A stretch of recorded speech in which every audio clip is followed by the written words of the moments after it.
secret at the heart of the government of Bangladesh. The Ahmed clan, a crime family at the center of power. We are not talking about some small-time thief here or a small-time robber here. We're talking about organized crime syndicate.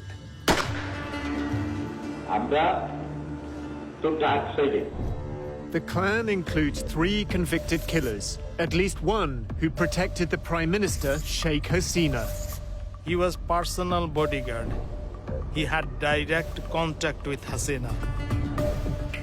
Our investigation reveals how the head of the Bangladesh army keeps his fugitive brothers safe and helps them get rich. This is his brother, actually. His elder brother is running the country. He has the power of Bangladesh army. He has the power of his brothers because they are gangsters. They are mafia.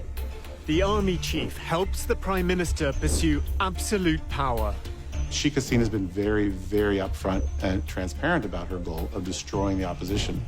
The Muslim-majority nation secretly buys spyware from Israel, a country it officially doesn't recognize.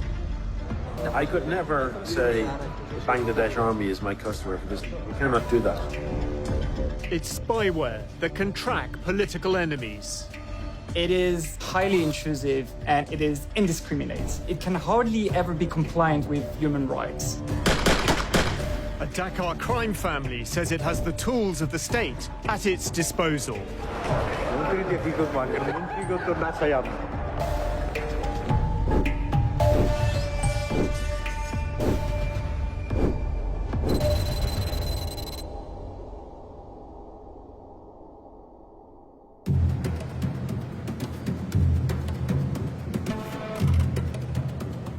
An international conference on disaster management is taking place in Singapore.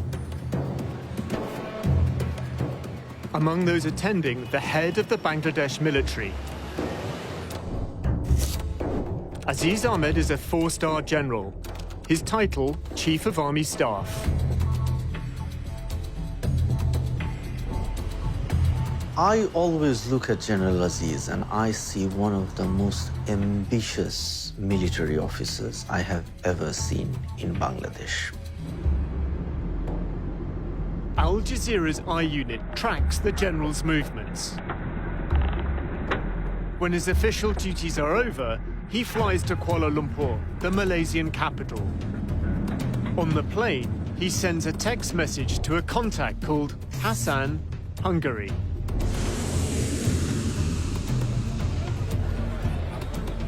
Waiting at the airport are 2 men, identified from police files.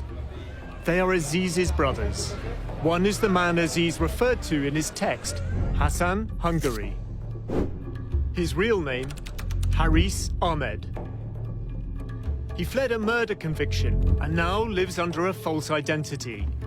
He calls himself Mohammed Hassan. Also waiting is the youngest of the Ahmed clan, Joseph. He served more than 20 years in jail for the same killing. There appears to be a last-minute change of plan. Instead of meeting his brothers in public, the general exits using a diplomatic channel.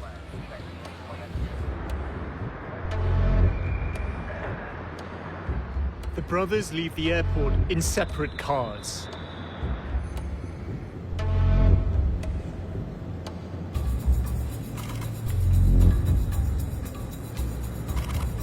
They regroup at a gated house in downtown Kuala Lumpur. Diplomatic cars from the Bangladesh High Commission are parked outside. Our surveillance team watches the property. The following day, the general returns with his younger brother, Joseph. Then another man emerges from behind the gates. General Aziz has led us to the oldest of the Ahmed clan, Anis. Anis Ahmed has been on the run since his conviction for the same murder as his brothers. He's built a prosperous life in his new homeland. Property records identify two owners of the house where the clan is staying. Anis Ahmed and Mohammed Hassan. That's Haris, the brother of Aziz. And this man is Anis Ahmed, the other brother. He's also absconding. Interestingly, he hasn't changed his name. The Ahmed clan sets off escorted by diplomatic cars. They head to the Bangladesh High Commission for the evening. At one time, they were a backstreet gang. Now, they are expanding their power in Bangladesh and increasing their wealth abroad. Aziz, the general. Anis, the fugitive we found in Malaysia. Joseph, jailed for 2 decades. And Haris, a killer on the run. The investigation moves to Hungary.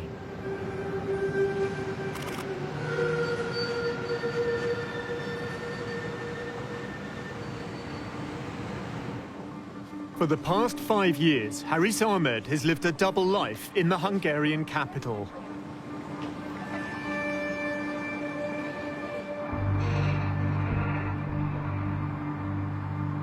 Haris is a very cold-blooded criminal. He is someone who would harm you if he doesn't like you. I got to understand that this person is not a very normal person. He is kind of a psychopath.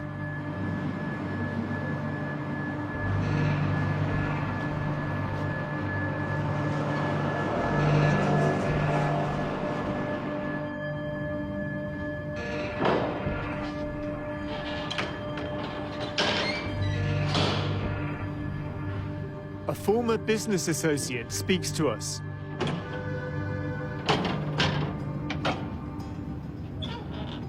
So it all started back in 2014, December. I received a phone call from an acquaintance of mine that General Aziz Ahmed is visiting Hungary. He requested me if I can accompany him during his visit because there is no Bangladesh embassy here in Hungary. Sami took him sightseeing. The general had a proposal. He asked me that if I can assist him to set up a business for his brother who is living in India at that moment.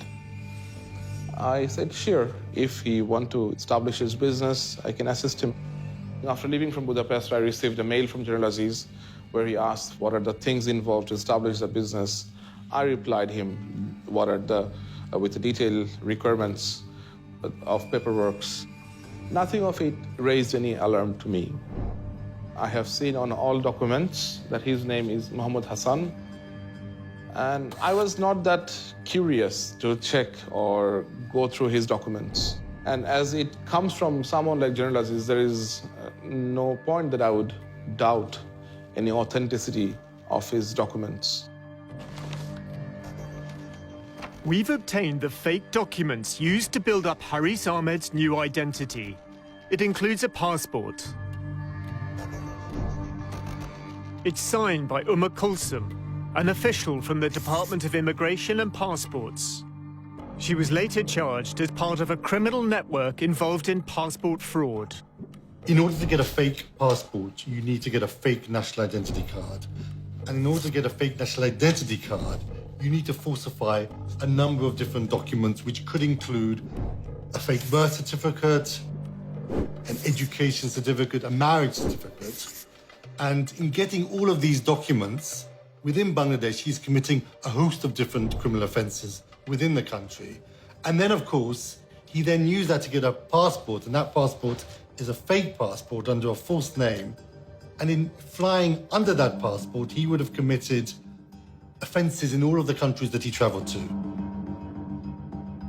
The documents were sent from General Aziz's office. At the time, Aziz was head of the Border Guards Bangladesh, or BGB. Oh, this is really interesting. The witnesses on this document are Major Sujal Haq and Brigadier General Abul Hasnat. They're both in BGB, and they were both in BGB at the time when General Aziz was the head of BGB. So presumably, Aziz has managed to get these men to sign a document which is a forgery. Another BGB officer, Major Sami Rashid, sent this email with Aziz copied. It certifies a bank account held in Bangladesh by a Mohammed Hassan. A delivery note shows Major Rashid's role in shipping the fake documents. So in order to commit this fraud, to make it work, to get the signatures, to send it to Hungary, General Aziz has managed to make a variety of different senior military officers as accomplices.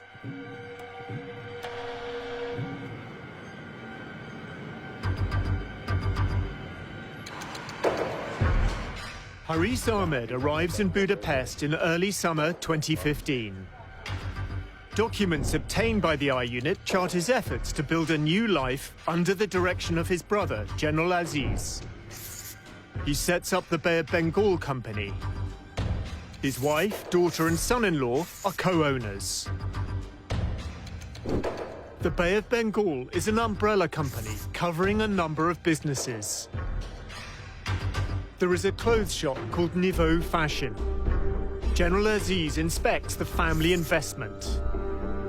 But the shop closes after 6 months. Bay of Bengal purchases another company, Taylorville. Next, it opens a restaurant in the heart of the city. It shuts down after 5 months. There is a hostel business providing cheap accommodation. It's called Bengal Hostel and closes within a year. Graham Barrow advises banks on how to prevent money laundering. This is highly indicative of structures put together for criminal intent. You're looking for any business that generates large amounts of cash. It's like restaurants, hotels still do a lot of cash businesses, or hostels. Technically it's called commingling, which is like mingling dirty money with clean money, so that you can't tell which is which. Haris doesn't seem to care about his businesses. The Bay of Bengal reports a string of losses, losing thousands of dollars in various failed ventures. He would go out, drink at bars. If he would meet some woman, he would bring them to the hostel and they would party. He really doesn't match a businessman's profile to me.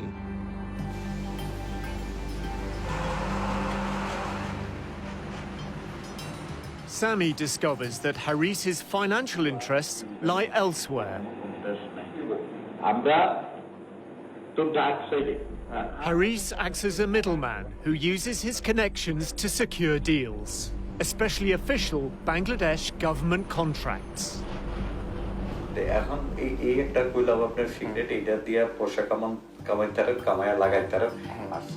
Haris wants Sami to help with a contract to supply Hungarian-made bullets to the Bangladesh army.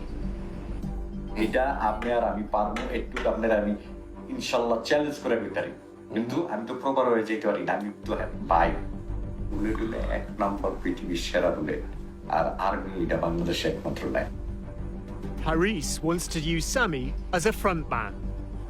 আমি যেহেতু ওনার ভাই এই হিসাবে আমি আর্মিতে কোনো জায়গায় আমি শোবো না, আপনি শোইবেন। কাজের অগত কাজের দরকার, আমাকে পয়সার দরকার। আমার শো দরকার কি আমি ওইখানে আপনার লগে যে বইয়া থাকবো, আমি কে পরিচয় দিবেন না।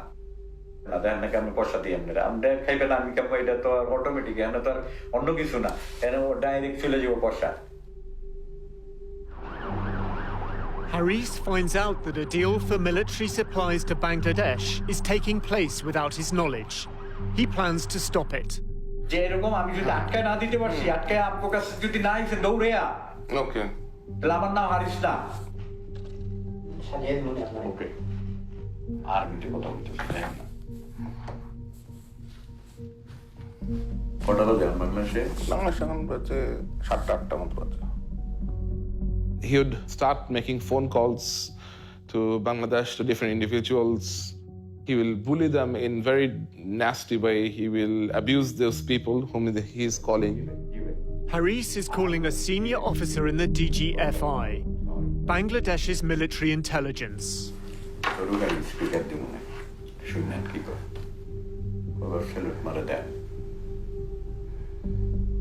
ভাই আসসালামু আলাইকুম ওই যে আপনারা বলছিলাম না যে ইউরোপের কিছু ইটে হইলে তারপরে হাঙ্গেরির আর একটু ভিড়ে দেন নাম দেখালি বাকিটা আমি দেখি একটু দেখেন ঠিক আছে ভাই আমি একটা রেফারেন্স পাঠাইতেছি আমি একটা কাগজ পাঠাইতেছি যেটা হাঙ্গেরির থেকে চেষ্টা করতেছে এটা একটু দেখেন ঠিক আছে ভাই ওকে ভাই Haris tells Sami more about his business operation. তারপর আমি তো জানি হাঙ্গেরি কিছু হইলে যদি আমার আমার কাছে না আসে ওই বেটা কোনো কিছু নিতে পারবো না এই পর্যন্ত নেই নেই আমি খালি কেটালাম যদি এক বেটা নিয়ে থাকে আমার একটা প্রমাণ দেয় তারা কানটা কাইটা কুত্তার গলায় তুমি একেবারে এখানে কুত্তা আছে না দরকার পয়সাটা কিনেই না কুত্তার গলায় দিয়ে দেবো Haris says his role as a middleman is sanctioned by the Prime Minister, Sheikh Hasina. প্রধানমন্ত্রী সুলতানি কইছে যে আরিজো এখানে যদি কিছু করতে চাও করো আমরা হেল্প করবো আর কি চাই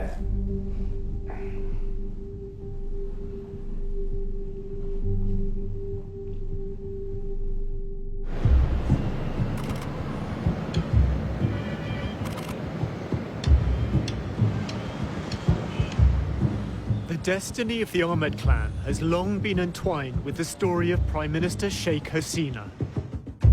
She is the eldest daughter of Sheikh Mujibur Rahman, who founded Bangladesh as an independent nation in 1971. The country faces the aftermath of war. There is poverty and starvation. Law and order break down. As the crisis escalates, Sheikh Mujib abolishes opposition parties. The army stages a coup. Hasina and her sister are in Europe. The ambassador from Germany, he called. So he told me that there was a coup in Bangladesh. The moment I heard it, my feeling was that then nobody is there. Perhaps we lost everybody. But still, we didn't know what really happened.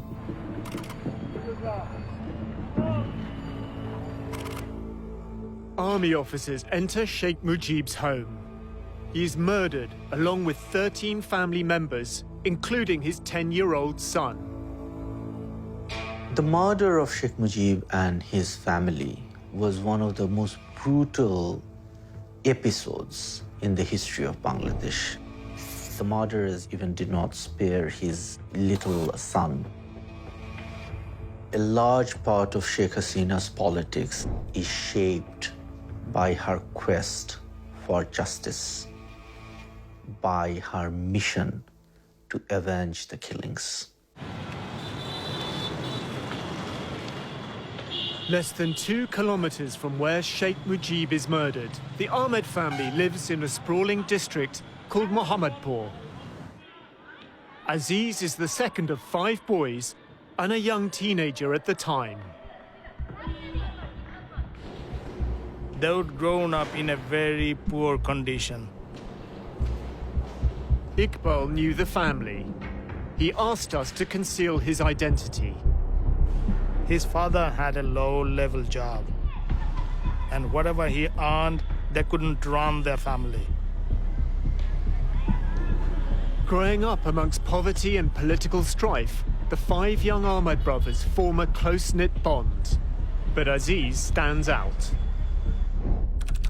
In 1981, he joins the Bangladesh army.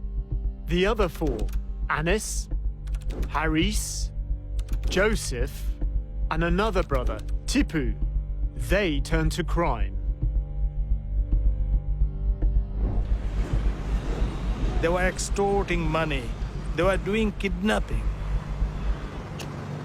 They became a gang. It started from very small. Then they started killing people. They had a specific area in Dhaka around Mohammadpur, which they controlled, which they sort of divided amongst themselves with other crime bosses of Dhaka city.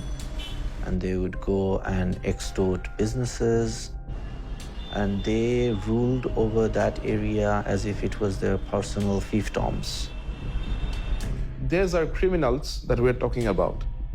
They are killers who have caused significant amount of damage to human life. While living in exile in India, Sheikh Hasina becomes leader of the Awami League, the party her father had led. In 1981, she returns to Bangladesh.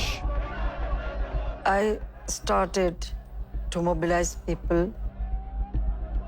The then government tried to prevent me so that I shouldn't come back. But I decided to accept it and come back to work for democracy. The military is now running the country, and several times Hasina is placed under house arrest. There are attacks on her life. The I Unit has obtained covertly recorded phone calls of General Aziz speaking to a colleague. The conversations took place in 2020. Aziz describes how his brothers protected the leaders of Sheikh Hasina's party, the Awami League. যখন হলো আওয়ামী লীগ ওই জাতীয় পার্টির সময় যখন হলো সবচেয়ে খারাপ সময় যাচ্ছিল, যখন তারা তাদের কেন্দ্রীয় অফিসে বসতে পারতো না, তখন কিন্তু my brothers they were the main strength of this party. কেন্দ্রীয় নেতারা এসে আমার ছোট ভাইয়ের অফিসে বসে তারা হলো পার্টির হলো প্রোগ্রাম এখান থেকে অ্যানাউন্স করতো তারা, কারণ অন্য জায়গায় তারা নিরাপদ মনে করতো না, তো তারা ছিল ইয়াতে। The clan is feared, but also faces vengeance. One brother, Tipu, is murdered. Tipu, he was a very renowned gangster, very sharpshooter, very intelligent. Among the brothers, he was the most intelligent person.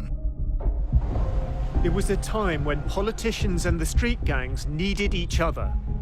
These kinds of gangs, they were involved in extortion, petty street crimes, extracting money from businessmen. But they also acted as muscle for politicians when required. They tended to link up with certain politicians, and they were used by politicians at particular moments when it served their interests. In the mid-1990s, Haris Ahmed joins Hasina's personal protection team. This is Haris, Sheikh Hasina. Iqbal remembers Haris from that period. He is around Hasina's security, personal security. And that meeting was in Muhammadpur. That is Haris's area. He organized all the meetings. He was personal bodyguard. General Aziz recalls a recent statement by Sheikh Hasina to party leaders. Honorable said যে দেখো ওর ভাইরা কে আমার থেকে বেশি তোমরা জানো না। The Prime Minister compares the loyalty of the Ahmed clan, who protected her when she was attacked, to the inaction of the senior politicians surrounding her now. কোথায় ছিল যখন হলো নাই যে যখন আমার বাড়িতে গ্রেনেড হামলা করে, আমার বাড়িতে এরকম করে, আমি কোথায় ছিল তোমরা? এই চিফের ভাইরা আমার আশেপাশে ছিল, তারা ছিল তখন আমার মেইন চালিকা শক্তি। তোমরা কোথায় ছিল তখন?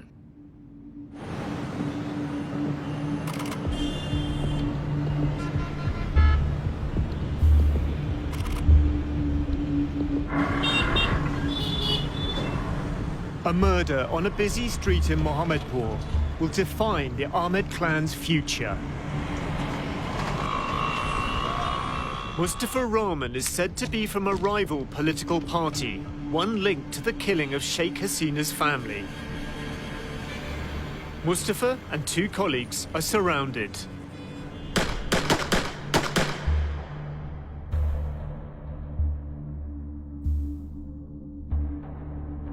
Mustafa is rushed to hospital.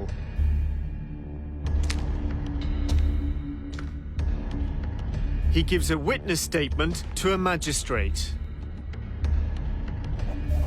Joseph, Harris, and Anis have shot me. Harris shot me with a licensed gun. Joseph took the pistol from my waist and shot me in the stomach with it. The others also had pistols in their hands, and they shot at random.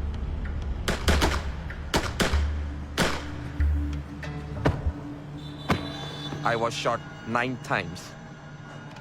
5 days later, he dies. With his testimony, he becomes the key witness at his own murder trial.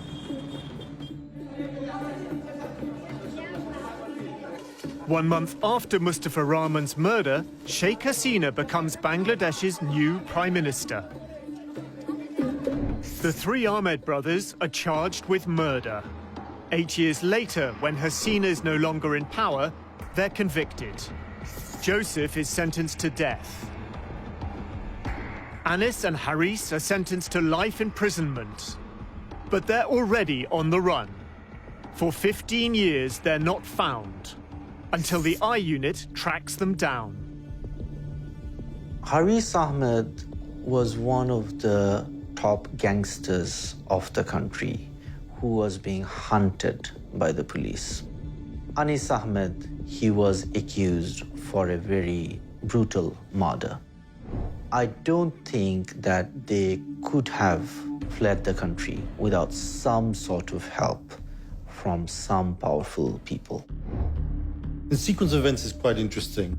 Around 1994-95, Haris, he acted as her bodyguard. Then, a year later, 1996, a murder of somebody who is said to be a political rival to Sheikh Hasina took place, in which the 3 brothers, including Haris, were subsequently convicted. But maybe she feels the less she knows about all of that, the better.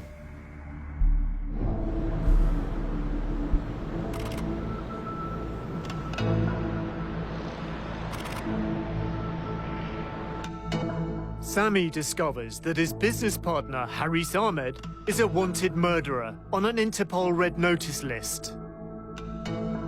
I felt that I have been used as a tool to provide a passage to a safe country for this man who established business with my assistance.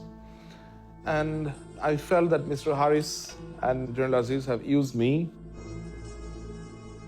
I thought of reporting him to the police, but again, I was fearful of my life.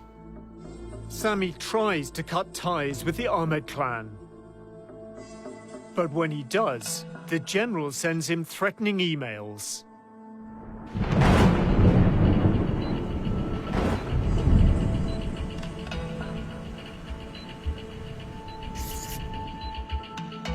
General Aziz became very violent with his words. He became very furious. He sent me emails where he directly threatened me.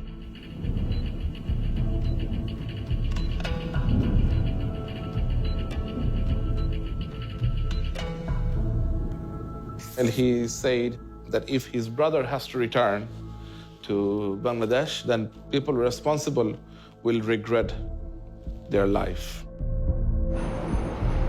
General Aziz keeps trying to draw Sami into his web. He's moving his money out of Bangladesh for life after the military. He wants to find businesses to invest his money in.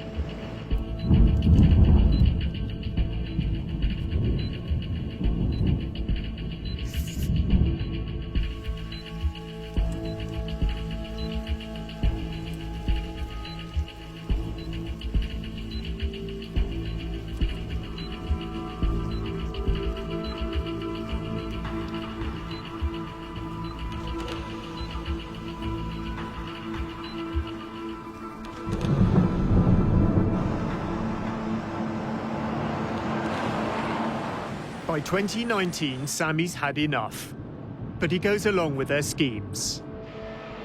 Except now, he's working with the I Unit.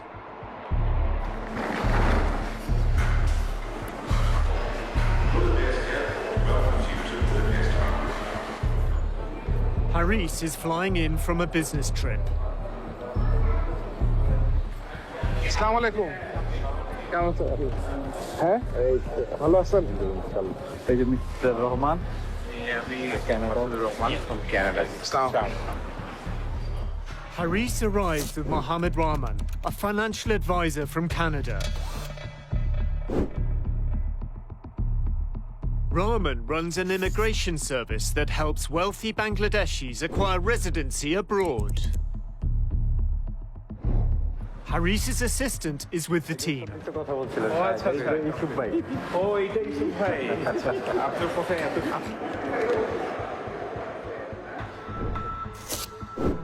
Yusuf Ali handles Haris's bookkeeping.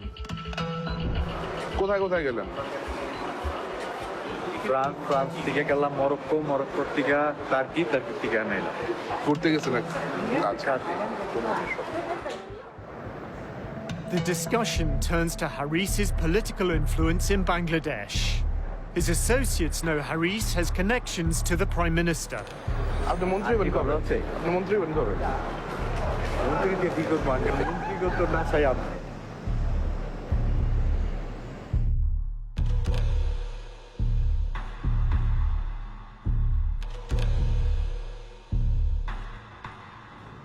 Despite his apparent lack of business success, Haris has significant sums of money to invest.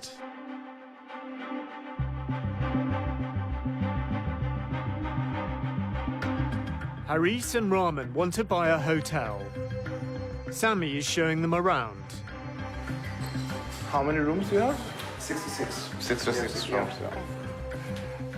এটা কত টাকা চাই এটা 7.2 million euro. 7.2 billion Bangla কত আয়া ওই হোটেলটা is more viable than this one. The Bay of Bengal, the umbrella company for Haris's investments, has an office in this building. It's above a goulash restaurant, owned by Haris. Next door is an unlicensed foreign exchange bureau. That too belongs to Haris.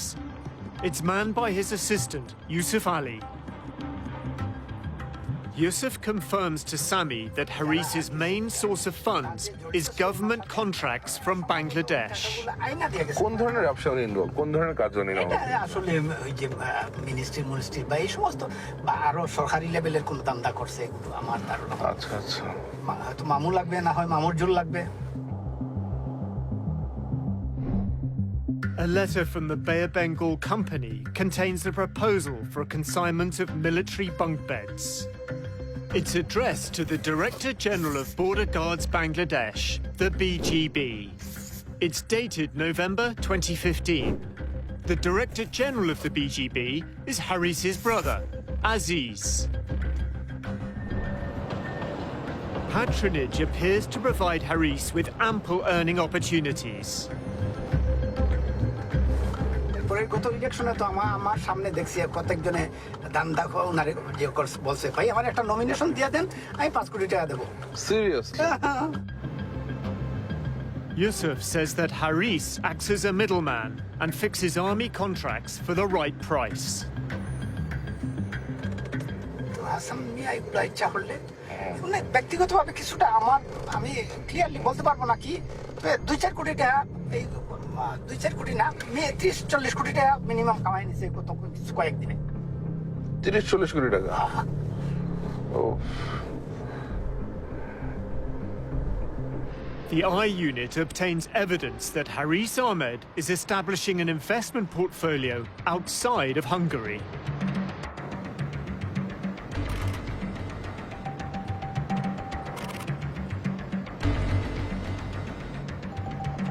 Using the same false identity, he builds a French business empire.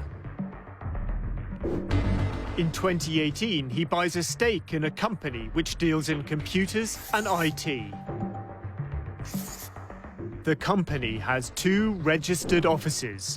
One on the outskirts of Paris sells mobile phones and offers international money transfer services. The pace picks up in 2019. In the space of just 7 months, Haris buys stakes in 4 more companies. In April, he found Snigdha, which owns a fast food outlet. Then in May, he buys a stake in a retail company called TPTY. He sells it shortly after. This pattern and style of doing business is not inconsistent with money laundering. The construction of companies, company types, jurisdictions, bank accounts, the whole range of activities that he has been involved in are entirely consistent with schemes put together to funnel criminal funds through the system in order to make them look legitimate. There is absolutely the ability to hide in plain sight, so the busier the financial centre, the easier it is to lose a bit of dirty money in it. In June 2019, he registers the Bay of Bengal in France, which owns an Indian restaurant.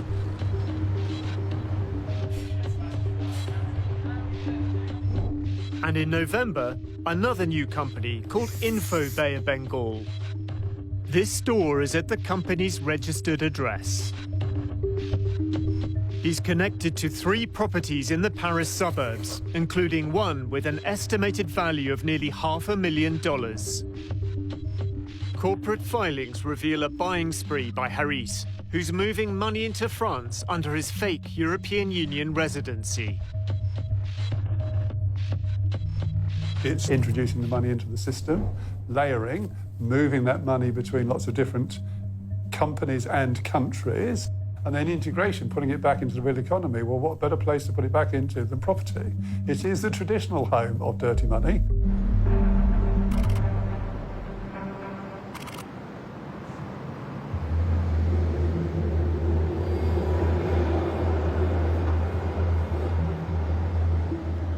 Haris's role as a middleman includes working with private companies in Europe that wish to invest in Bangladesh.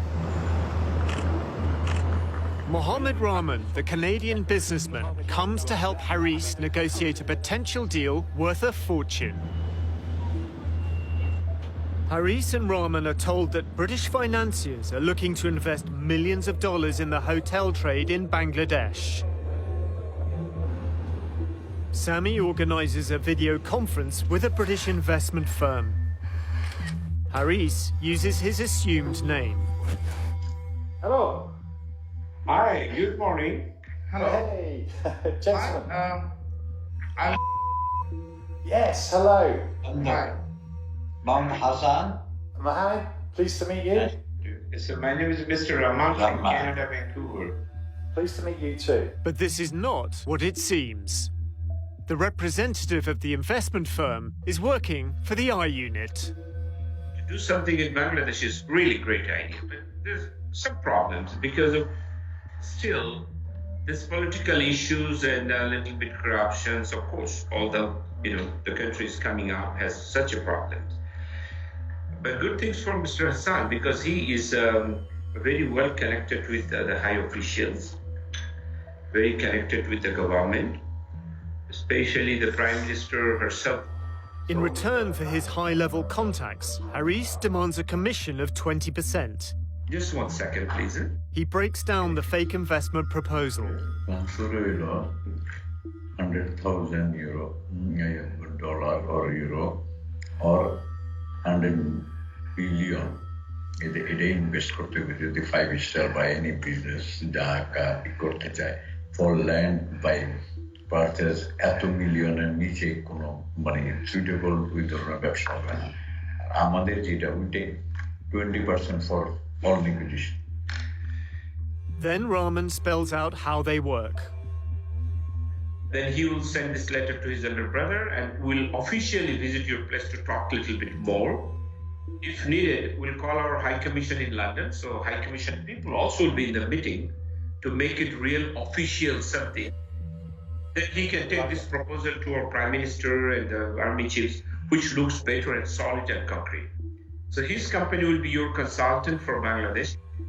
Basically, at this moment, his elder brother is running the country, in fact, because our Prime Minister leave everything to army chief to run the country for the big developments. This is his brother, actually.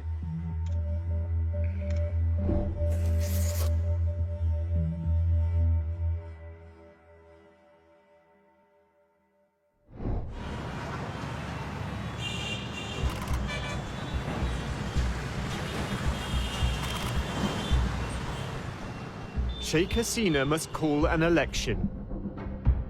A year earlier, she'd appointed Aziz head of Border Guards Bangladesh. As her Awami League government faces election defeat, the BGB becomes involved in overseeing the vote. Aziz was head of the BGB. His role was to quieten the opposition, prevent them taking control of the streets, preventing them being a political force which the government couldn't deal with. He was very proud of that, and he said that he was the one who handed those elections to Sheikh Hasina. It was a very crucial moment. It was very possible at that time that the Awami League government could have fallen. A few years later, Sheikh Hasina visits Aziz to discuss his future. The general believes his loyalty is about to be rewarded. আমাকে মহামান্য বলেছে, মহামান্য নিজে বলেছে আমাকে, বলে যে আদিল সাহেব আপনারটা কি মাননীয় প্রধানমন্ত্রী এসে আমার সাথে তখন যখন কথা বলছে বলে যে না আমি চিন্তা করছি there is no other alternative but ইয়াতে এটা. For the general's career to advance, his brother's murder convictions would need to be dealt with. এবং এই যে আপনার ভাইদের অন্যান্যদেরকে জিনিস করছে এটা কিন্তু ওনার পরিকল্পনা অনুযায়ী এই ধরনের যে তার এটা হওয়ার আগে তাদের এগুলো সব ক্লিয়ার করতে হবে আমাকে নিজে হলো উনি আমার সাথে আলোচনা করে গেছেন. The plan includes getting Aziz's youngest brother out of jail. Joseph had already had his death sentence commuted to life in prison. For 11 years, he'd been on death row. আর ভাইরে কিন্তু চলে যেতে পারতো না, এমন না যে অন্য পার্টি থেকে হলো তাদেরকে তখন বলে নাই এই চলে আসো, কিন্তু ওরা তো বেইমানি করে নাই, ওরা তো রাজি হয় নাই কখনো. ওই রক্ত নাই গেলে বেইমানি করার. In 2018, on the advice of the Prime Minister, Joseph is granted a presidential pardon. Tasneem Khalil is told about the pardon by a source in the military. I was a bit surprised that why this army person is talking to me about a top criminal getting a pardon, because I did not make that connection instantly. And then he started laughing. And then he said, you realize one cannot become the chief of the army when his brother is in prison on murder charges. A month later, General Aziz Ahmed becomes army chief. I mean, that's when I realized, okay, he's talking about General Aziz, and this is not really about Joseph, the criminal, but it is about Aziz, the general. It's pretty extraordinary. Sheikh Hasina thought that General Aziz was an appropriate person to appoint as Chief of Army Staff. So you have to ask, why was she so willing to take that risk?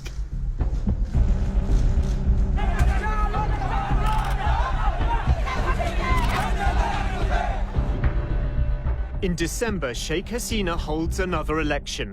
General Aziz helps her consolidate power. In 2018, Army played a very active role and assisted the massive rigging that went on in nearly every voting center in Bangladesh. The leader of the opposition and Hasina's longtime rival, Khalida Zia, is in jail.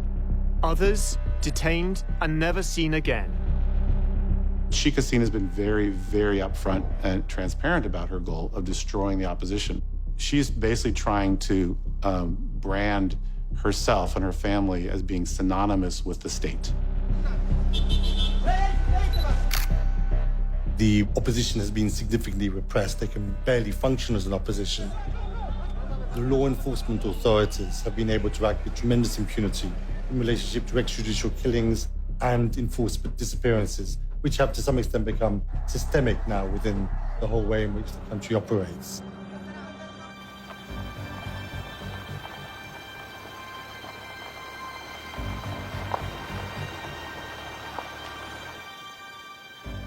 The I Unit has obtained documents that reveal how Bangladesh's security forces gather information on Sheikh Hasina's opponents. The files include a contract to purchase spyware dated June the 26th, 2018, the day after General Aziz took control of the army. It is stamped and signed by the Directorate General Defence Purchase, the body charged with buying Bangladesh's military supplies.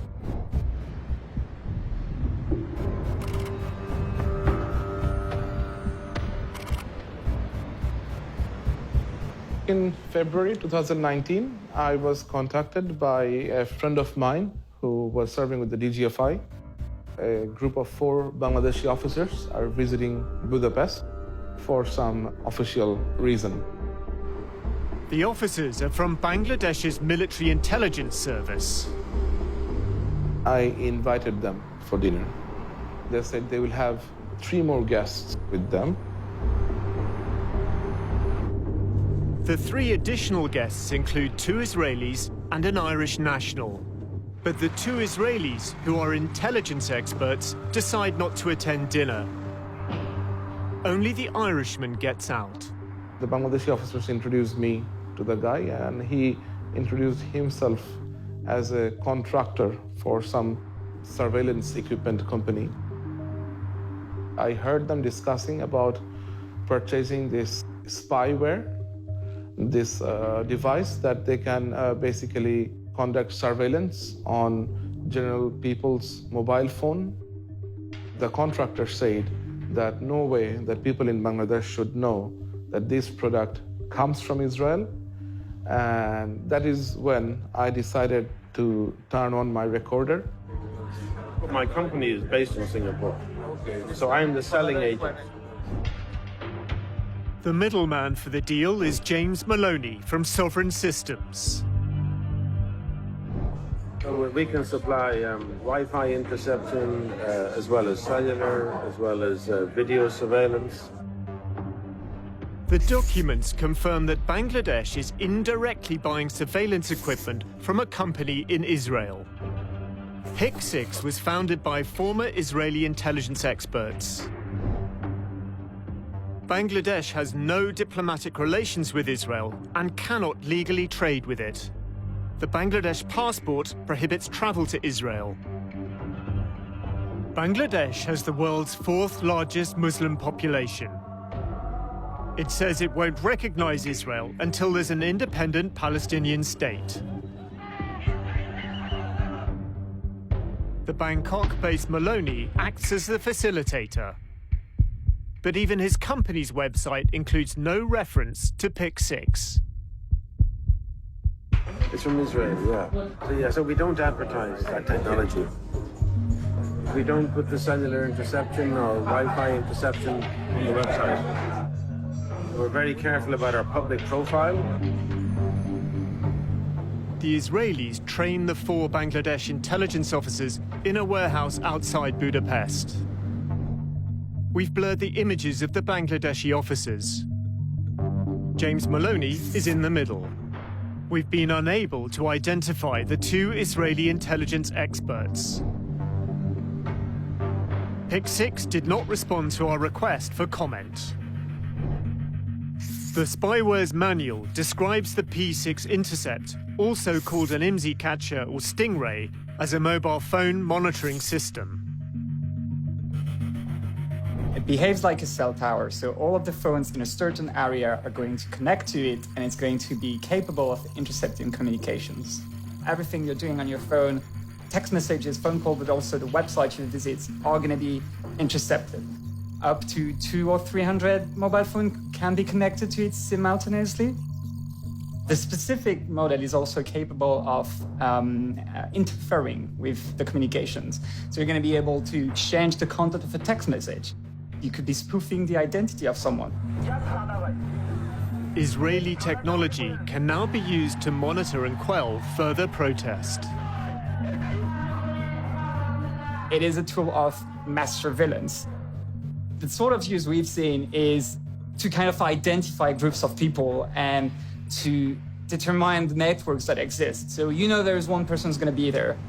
You're going to the place, whether it's a protest again or a gathering, and you're looking at everybody who's in the area, and so you can keep investigating and having more people under surveillance at the same time. The technology is very aggressive and intrusive. You don't want the public to know that you're using that equipment. The final contract contains the condition that the supplier and the Bangladesh military sign a non-disclosure agreement. It also hides its origin. Instead, it states, made in Hungary. Knowledge is power. So if you know what people are saying, where they're going to meet up, what they're planning to do, you can know a lot of things. And then you have the power to act. Haris claims he can use Bangladesh's security services to monitor the phones of rivals. He says a paramilitary unit called the Rapid Action Battalion tracked a phone for him. The head of RAB at the time is Benazir Ahmed, here with Haris's brother Joseph after his release from prison.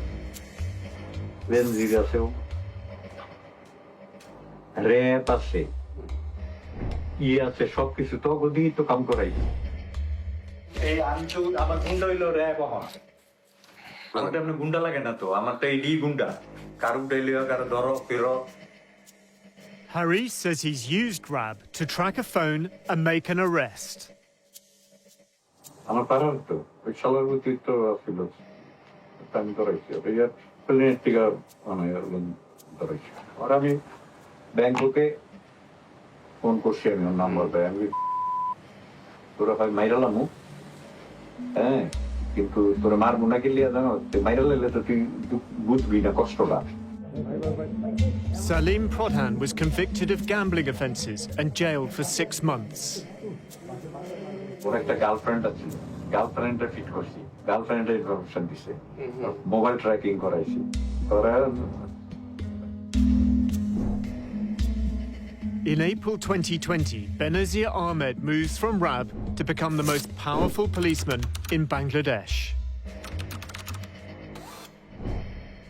ওরা কাজ করে আমরা গুন্ডা আছে police আছে পুলিশই তো আমরা গুন্ডা গুন্ডার লাগে না তো গুন্ডা হন পুলিশ যার পুলিশ লাইন আছে যার প্রশাসন আছে হ্যাঁ হন গুন্ডা Haris prefers not to attract attention by directly involving his brother. কি করতে আর খামাচ্ছা খাকি পোশাকের মধ্যে ঢুকে বয়ে থাকবো হিসাবটা বুঝছে সে অমুক আছে তমুক আছে আইজি আছে এবং তা আমাকে তো দরকার হয় না ওরাও খায় আমিও খাই ডাইরেক্ট কথা আমরা He says he's involved in a network of corruption, placing policemen in jobs that earn bribes and paying a cut to their superiors.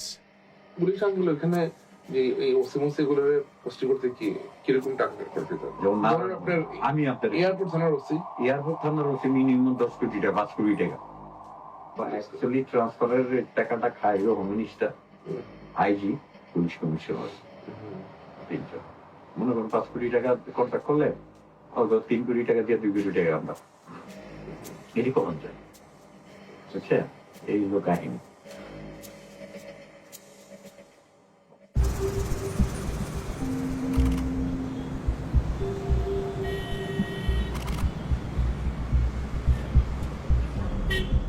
In Mohammadpur, the district where the Ahmed clan grew up, there's further evidence the brothers are using the Rapid Action Battalion to serve their own ends. A local politician, Mizan Rahman, is arrested. Although he's in Sheikh Hasina's party, the Awami League, he's also the brother of Mustafa Rahman, the man murdered by Haris, Joseph, and Anis. I heard the bullet. It's really very shocking news for us. And I didn't know why. Mahdi was a boy when his uncle was murdered. It's a very terrible moment. It's a brutal murder. He now lives abroad. He says General Aziz is using RAB to punish his family.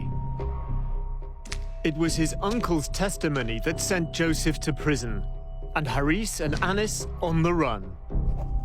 Most of the people who is involving in RAB, like Lieutenant Colonel or Colonel, they're really close to General Aziz. If General Aziz said, yeah, okay, do it, so that they can do it, because they had the command of General Aziz. People in Bangladesh are scared to death of RAB. If RAB is after them, they will run away. And we've seen many cases of human rights activists, women's rights activists, even internal critics inside the Awami League who have fled the country because they heard RAB was going to come knocking at their door. He has the power of Bangladesh army. He has the power of his brothers because they are gangsters. They are mafia.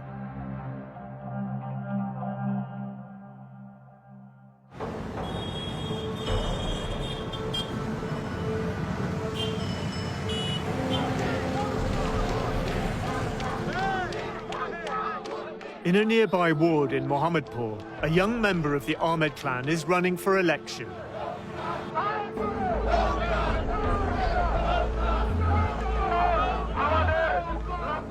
Asif Ahmed is the nephew of General Aziz and son of Anis, who lives in Kuala Lumpur.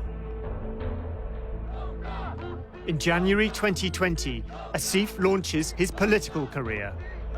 He wins on an anti-corruption platform.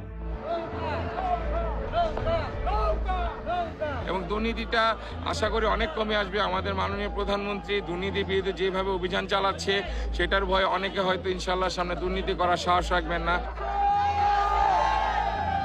আমি তাকে অনেক ধন্যবাদ জানাই এরকম শক্ত একটা পদক্ষেপ করার জন্য।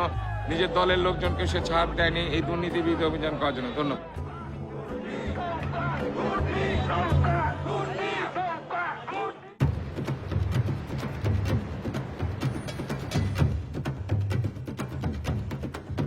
At the grounds of the Army's national headquarters in Dhaka, a high society wedding.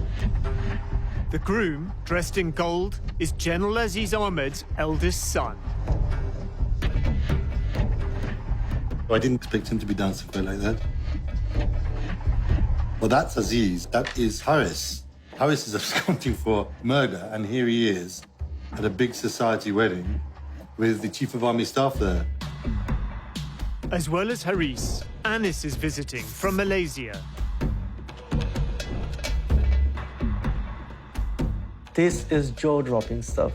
Like, these are gangsters wanted by Bangladesh police officially, and they're attending a wedding, and the army chief is right there. They're partying, really. The country's senior military officers, political elite, and foreign dignitaries are in attendance. And the youngest of the brothers, Joseph, convicted of murder but pardoned, is also here. Oh, wow, that's Bangladesh's president. The pardon came from the president, Mohammed Abdul Hamid. The president of Bangladesh is at a wedding with these two absconding criminals and who should be arrested. Anis's son is also celebrating. He's the emerging politician campaigning on an anti-corruption ticket.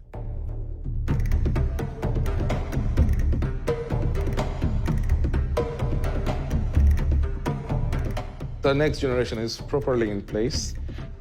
If the same regime continues, we can see that the second generation of these people would take place and turn Bangladesh into an absolute mafia state.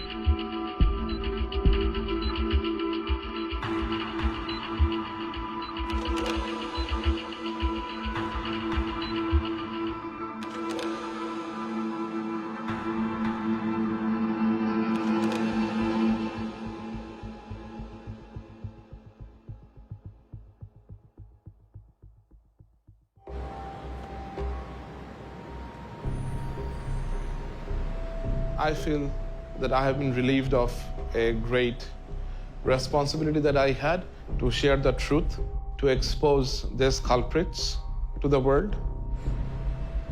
And of course, I am fearful. I feel afraid I am feeling scared that they will come after me.